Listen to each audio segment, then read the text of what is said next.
Dr. Thema Bryant-Davis. I'm a professor at Pepperdine and also an ordained minister in the African Methodist Episcopal Church. I am so glad that you are tuning in for this series because our work is so important as we strive to bring healing, wholeness, and wellness to families and individuals. I want to talk to you briefly about being aware of some of the warning signs when a couple comes in to meet with you and there may be issues related to domestic violence, which is also called intimate partner violence or spousal abuse. Because this is much more serious than a normal everyday argument between or disagreement within a couple. There are different forms of abuse, and I want you to be tuned in to all of them because usually what we hear about is the physical violence, which is very important, but I'll also share with you some other aspects for you to really pay attention to. In terms of the physical, which is often the most obvious, if either person in the couple, and it could be the man or the woman, shares experiences related to punching, kicking, being held down, or even saying they're restraining a person, not letting them leave. All of those are instances of physical violence, and we want to be careful as we're hearing it not to minimize, because sometimes people will say, oh, it was just a push, or, this person knocked me down the stairs, but they may present it in a way which is to try to downplay it. The person who is the aggressor, of course, wants to downplay it because they don't want you to think badly about them.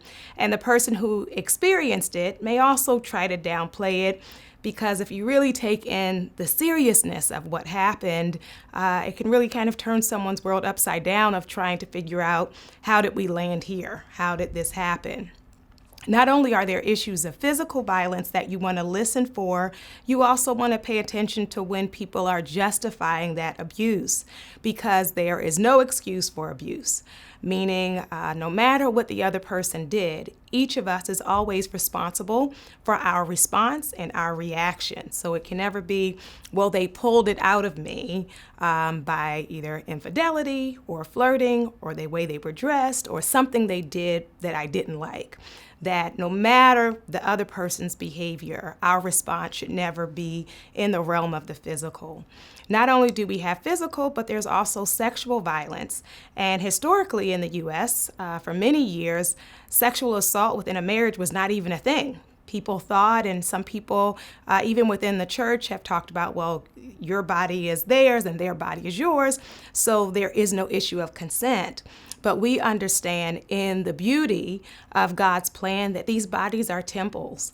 And for various reasons, a person may not want to engage at that particular time or in a particular behavior. And it is important as we honor each other to be tuned into that. And so if someone is being forced to have sex against their will, that is a form of abuse. And then it may also be a particular behavior within the realm of sexuality that even if as the minister, you're sitting there thinking, oh, well, that's a normal or acceptable expression of sexuality. If that person is not comfortable with it and is being pressured to do it, you want to be aware of that they are in some ways being erased and not honored.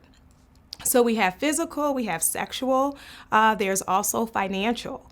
And if you have there's a difference when a couple is struggling financially and they're both trying to figure out the budget versus when someone is not being acknowledged and money is being used to control and to manipulate them, where they are financially rewarded if they do what is required of them and resources are withheld if they aren't doing those things.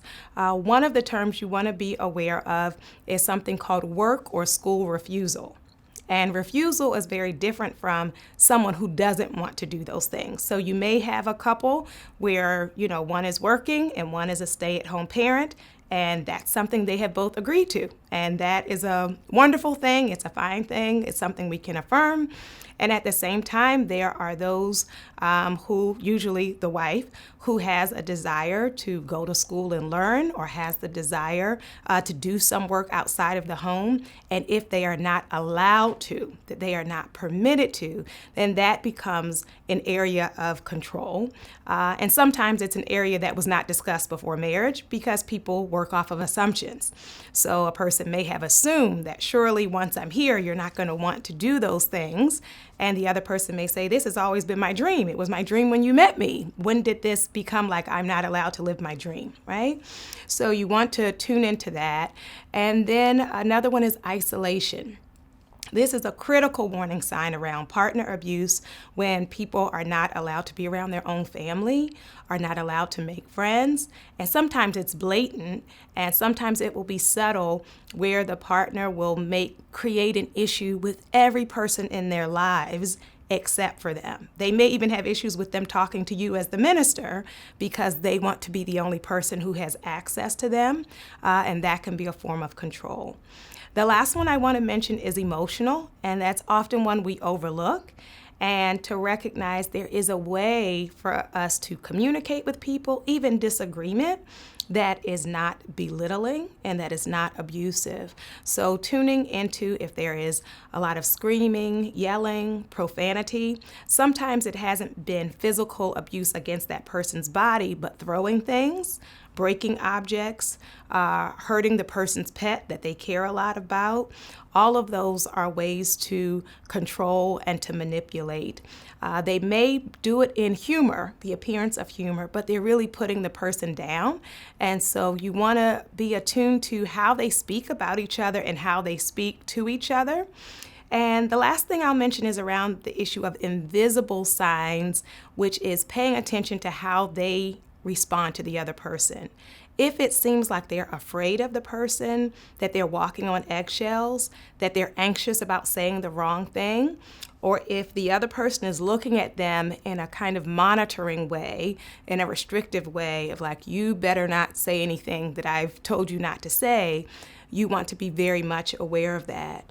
When you're seeing those signs, know that it is serious.